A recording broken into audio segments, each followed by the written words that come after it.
This is an historic day for the Quandamooka people of the Stradbroke area. The Federal Court of Australia has today determined that this land belongs to the Quandamooka people and they are the registered, recognised native title owners.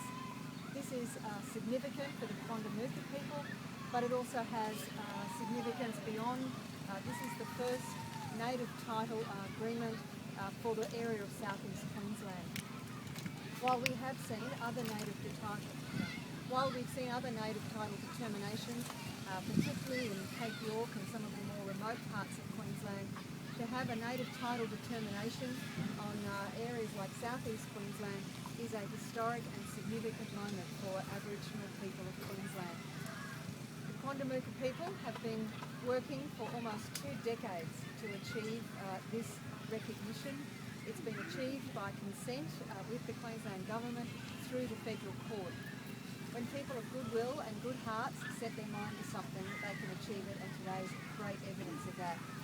Native title recognition for the Quandamooka people of this area means that we can now move on together to ensure better economic and social outcomes for local people. The native title recognition is important for many reasons, but it will certainly underpin joint management of the National Park here at Stradbroke Island as that park is declared. That means economic opportunities and prosperity for the Quandamooka people. As Premier of Queensland today, I congratulate the Quandamooka people. These are the people who gave us Oodgeroo Noonuccal, one of the great poets of Australia. These are a proud and industrious people, and they've worked very hard for this outcome. They deserve a moment to celebrate today. Thanks, Anna. But like you said, it's an historical day today. It's an opportunity that we get our land back, and that's what we've been waiting for. I've been involved in this claim for about over 40 years myself. And in the early days, we've had distributors processes. Like today, that's the end of the road for me. I sign my responsibilities over to the PBC, prescribed by the corporate, and they'll have their work cut out for them, because we've got to look at the phasing out of mines, the mining company.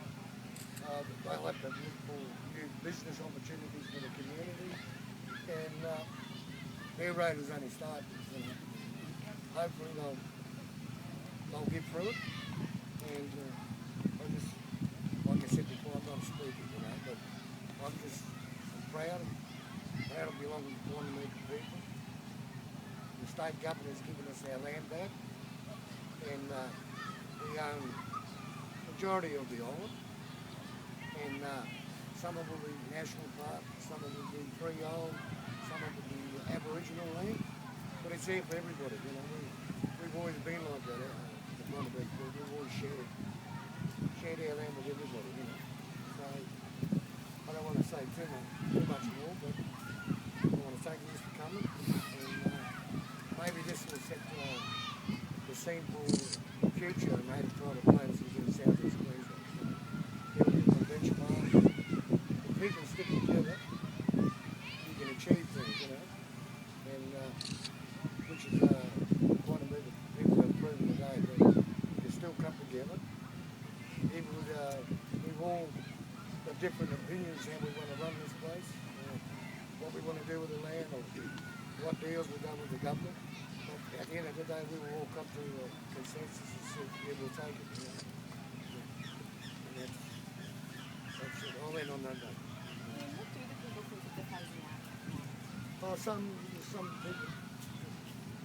people are pro-mining, some are pro-national park, and you have a group of the community that don't want anybody in, And I had to deal with those people, those groups of people, and at the end of the day, we come to agreement.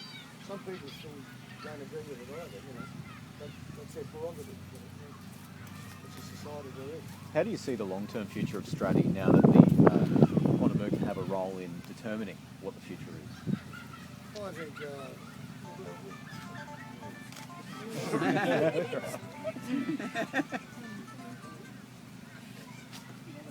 I switched it on. No, and then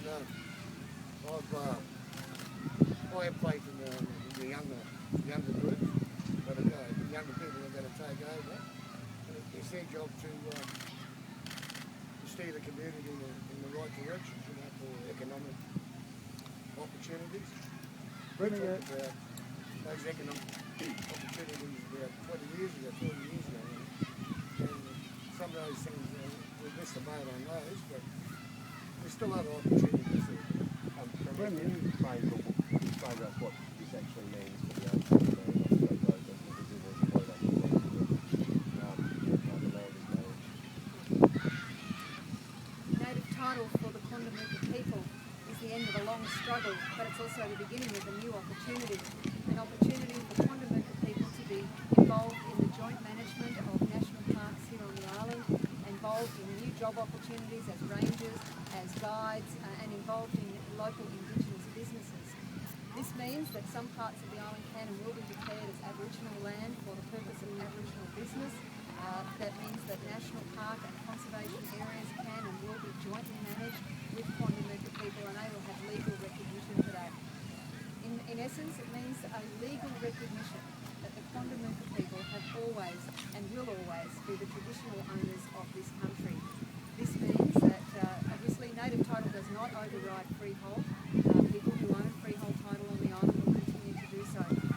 But much of this island is not held in freehold, and we are currently working through issues like which parts will be national park and what other sort of reserves it will be held in. And Condamooka people now have absolute legal entitlement to be at the negotiating table in determining the future of this island. The 2,000 or so hectares that are exclusive use, will Condamooka people now be able to build on those lands? Will they be able to live there?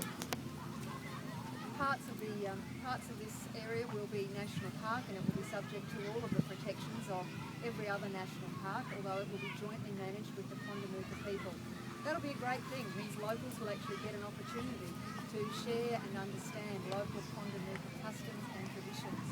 But it also means that some parts of the island can be declared for Aboriginal land purposes, and we're working with the Condamooka people now to work through exactly what parts and what those lands can be used for. So other island residents shouldn't have anything to fear from today's claim? The island residents of North Stradbroke have nothing to fear from this claim and everything to gain from it. An opportunity to share and understand the customs and traditions of the Condamooka people, who will be part of jointly managing the national parks and environment reserves. This does not in any way interrupt the title of other landholders, such as people who own homes on the island. What it does do is, for all of the other parts of the island, recognise that the native title owners are the Condamooka people, and they then enjoy the same rights as native title holders in other parts of Australia for the first time. What about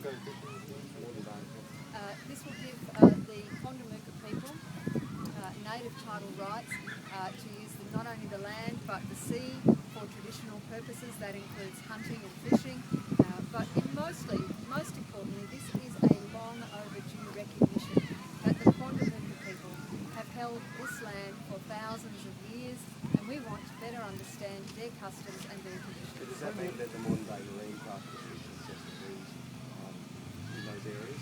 Sorry, yes. When you agree mining royalties, these people who get a share now of the mining royalties until such time as the mine is closed.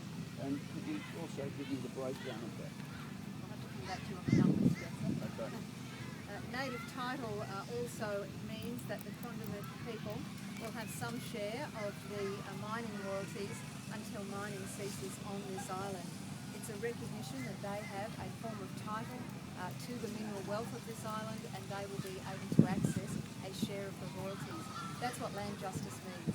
And would that be in the tune of, say, around $1 million a year? I'll have to come back